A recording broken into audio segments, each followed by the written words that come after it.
Can you please stand up and so we can restrict the oath of office to you, gentlemen? Raise your right hand. Do you solemnly swear to tell the truth, the whole truth, and nothing but the truth in this inquiry? Take your seat. All right. Can you please state your name, please? Go to the microphone, po. I am Police Officer 3, Enrique de los Reyes Ayaw Jr., Mr. Chairman. I am 48 years old, police investigator, assigned at Police Station 9, Tugbok Police Station, Davao City Police Davao. Office. Okay. Second, Mr. Mayan. I am Vivencio M. Humawan Jr., presently assigned at Santa Ana Police Office, Davao City Police Office, and then I am a police investigator. All right. Okay. Senator Cayetano, did you have any questions right away? Meron ba kayo statement po? O kung may statement po kayo, sige, sabihin na muna po. SPO2 Enrique de los Reyes. Hayaw. Good afternoon, Mr. Chairman. PO3. SPO3. Sir, I'm sorry, I think we just made a mistake in the label, but they're both PO3. Okay. SPO1. Your Honor. You're PO1, Mr. SPO1, Your Honor. Okay. Kayo, PO3. Okay, thank you. Please proceed. Will the pages please see to make the right correction? Make that correction. Go ahead. Before I speak, Mr. Chair, Pwede ko kayo magtagalog Oh. at lumapit ko kayo sa mikropono para marinig ang magandang boses ninyo ng buong Pilipinas. unang-una po, pinapasalamatan ko po si Mr. Edgar Matubato po for promoting me to rank higher. Then sabi niya, SPO4 kayo. SPO2 po. Ah, And the other one, pinasalamatan ko po siya dahil po kung hindi sa kanya po, nandito ako ngayon, hindi ko po nga makikita ko naman po muli si si Senator De Lima po at the rest of the members of the chamber. go ahead. Ako po'y natawag na noon nung May 22, 2009, Human Rights. Doon po, kasi po, regarding doon sa extra summer killing ng Davao City.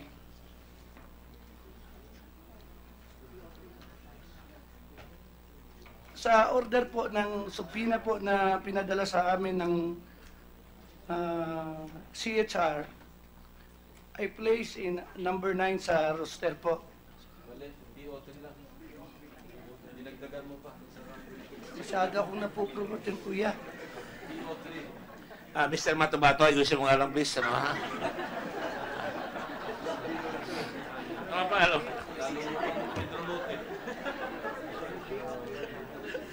Sige, go ahead. Sorry, I just want to make sure you're relaxed because you're very tense, Mr. Ayaw. I'm sorry. Ayaw ba? Ayaw po. Ayaw ba magsalita? Gusto po. Ay, lakasan mo ang boses mo para marinig, please. Thank you. Ngayon po, ay nasa number 9 po yung order po na galing ng CHR. And to my surprise po, tinawag po ako, pinakahuli po, gabi na po yun.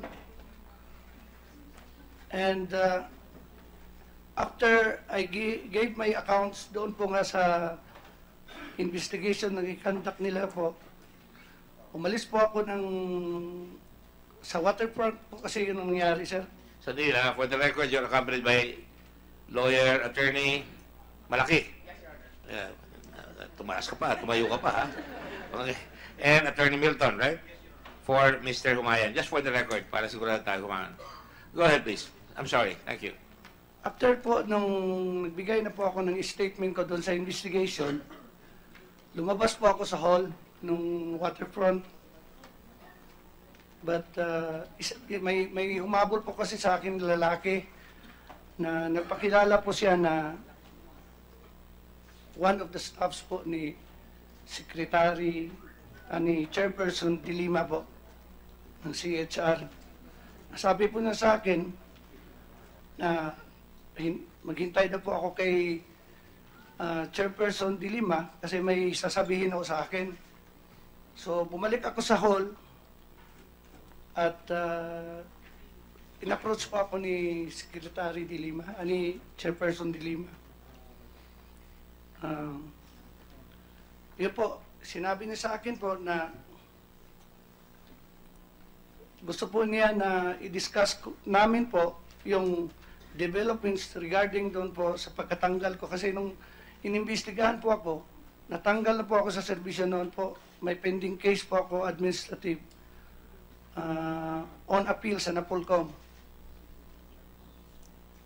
Nung nag-uusap po kami, So nyo, neglect of duty, misconduct, ano po? grave misconduct po. Grave misconduct. Natalo po kayo doon, nanalo. Naka-appeal kayo eh. Nanalo po. Nanalo kayo later. Yes, sir. Ultimately, pero at that time, pending. Pending po. Ano po? So, nag-uusap kami, sir. Hiningi niya yung phone number ko po. Inala niyo po ba yung tao yun? Alam niyo yung pangalan? Hindi, si Chairperson De Lima, yun ang kausap ko. Si Senator De Lima, kasabi siya. Secretary De Lima, as Chairman De Lima at the time. Sa CHR po, siya po ang chairperson.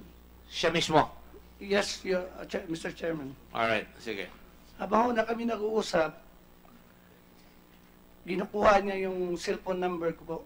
Kasi po, in-advise niya ako na mag-i-expect daw ako ng call from her in a few days.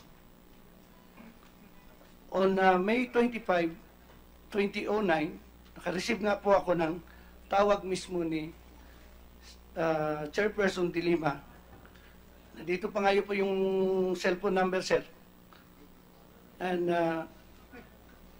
nagtaka po ako kasi sabi niya, she wanted me to talk to me confidentiality in a discreet place.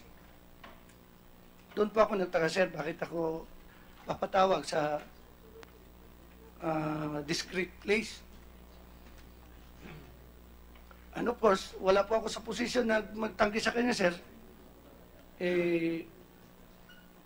Nagnad lang po ako sa kanya na, sige ma'am, sa totoo nga po, noong June 16, 2009, mga around 10 o'clock in the morning, naka-receive na naman po ako ng telephone call coming from a male person claimed to be member of Chairperson De Lima staff.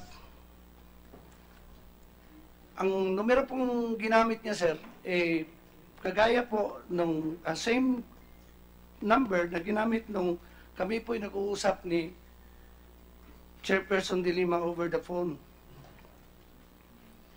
Tapos, ang number po 0929-3968-781. Tapos yung tumawag po sa akin, pangalawa, yung Just lalaki for the na po. record, that is part of the narration, and that is in a sworn statement, correct? Correct, sir. Kasi ayoko sasabihin nila na pinalabas namin yung telepono dito ng ibang tao. Sama yun sa testimony ninyo, no? This is our joint affidavit with Officer Humawan. Mixed. Ito ang nangyari, no? Go ahead po, sige po. Tinanong po ako nung kausap ko sa telepono na lalaki na ako po daw si Mr. Enrique Ayaw Jr. Na yung number ko po, binigay ko kay Chairperson De Lima. Sumagot po ako nga ho, si Mr. Ayaw. Tinanong ko po yung lalaki, anong pangalan niya, but reluctant siya na magbigay sa akin ng pangalan niya. Ang importante daw po, yung utos ni Chairperson De Lima. Ang sabi po nung tao, kasi Tagalog yung tumawag sa akin, sir. Ang sabi niya sa akin, to quote, alam namin yung kaso mo, pinagkaisahan ka dyan, ibabalik ka namin sa serbisyo. Kami na bahala sa seguridad ng pamilya mo at lahat ng gastos. Yun po ang sinabi sa akin ng taong tumawag sa akin, claiming to be a staff of Chairperson De Lima. Hindi, sabi pa nga po niya, hindi daw ako mag-worry doon sa pending appeal ko na Napolcom in connection sa administrative case ko po, kasi sila na po daw ang bahalang mag-workout.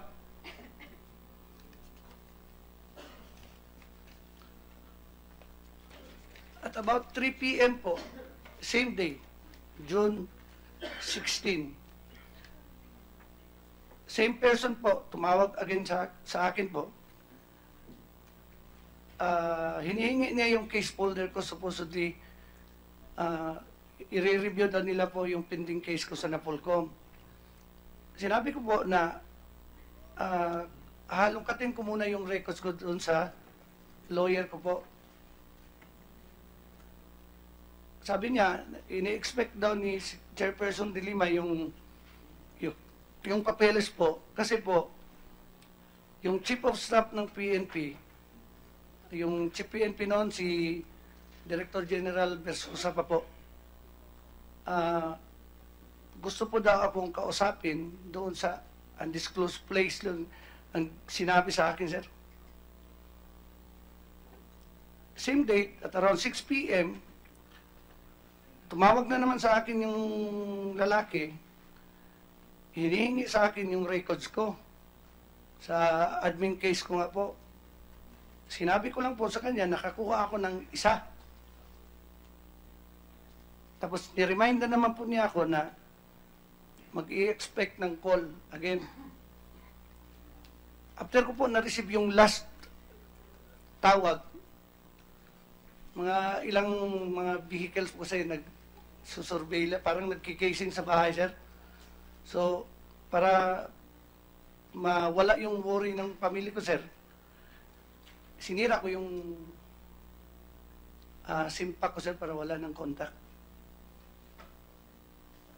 Yan po ang pangyayari doon sa Waterfront Hotel, sir, na from investigating me with regards to the summary killing in Davao City. On the other hand po, Mr. Chair, I saw on TV that Mr. Matubato, alias Commander Robot, ay, bininyagan ko kasi ng Commander Robot si Mr. Matubato, sir. Bininyagan mo na lang. Okay, nagdala-dala ng importin niya, saka nagkaklad ng camouflage. Anong binagsag mo sa kanya? Commander Robot, kasi may... Parang yung Abu Sayyaf.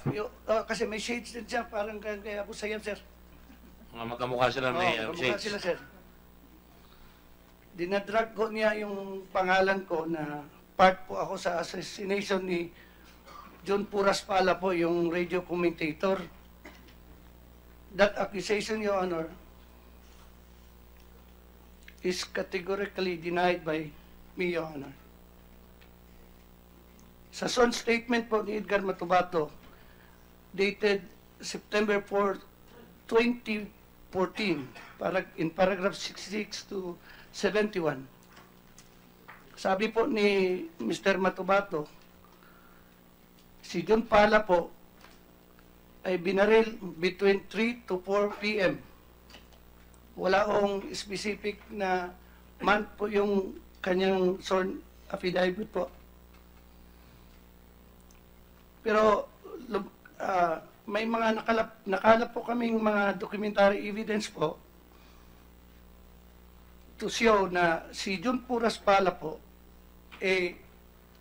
pinatay between 7 in the evening to 7:45 in the evening. Ito po, naka-indicate ito sa spot report, second spot report at progress report ng CIDG-11 po. Ang tanong ko po, ba't ko naman po papatayin si John Pala? Magkaibigan kami niyan, sir. 3 attempts po sa buhay ni Mr. Pala. Unluckily, nung sa panghuli, hindi niya na-survive yun.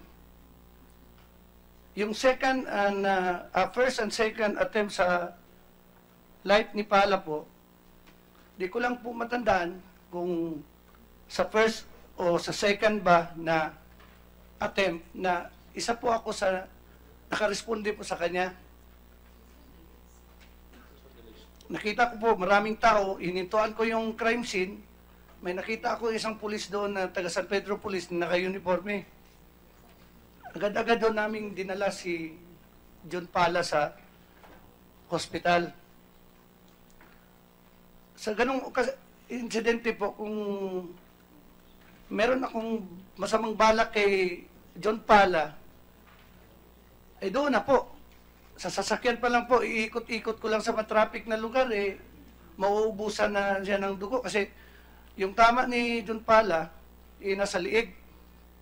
Pero, hindi ko ginawa yun, Your Honor, kasi kaibigan ko nga si Pala. Dahil po, ako po ay isang pulis, hindi po ako mamamatay tao. I am a member of Philippine National Police, and my duty is to serve and protect the lives and properties, Your Honor. That's all. I was once, on 2002, Your Honor, for the record, I was adjudged as one of the outstanding policemen of the Philippines By by Metrobank? JC's? JC's, Your Honor. JC's. JC's and Migrant Philippines, Your Honor. Wala ka naman video ipapalabas ka yan, no? Wala na. None. Thank you. Sige. Another one, Your Kasama Honor, in si Atty. Malaki. 2002, I was awarded by the Civil Service Commission, Region 11, as recipient of Mamamayan Muna Agad Award, Your Honor, for immediately rescuing two minors from their father who is hooked in drugs, Your Honor. When was that? In 2002, Your Honor. 2002. That's all, Mr. Chair. Thank you very much.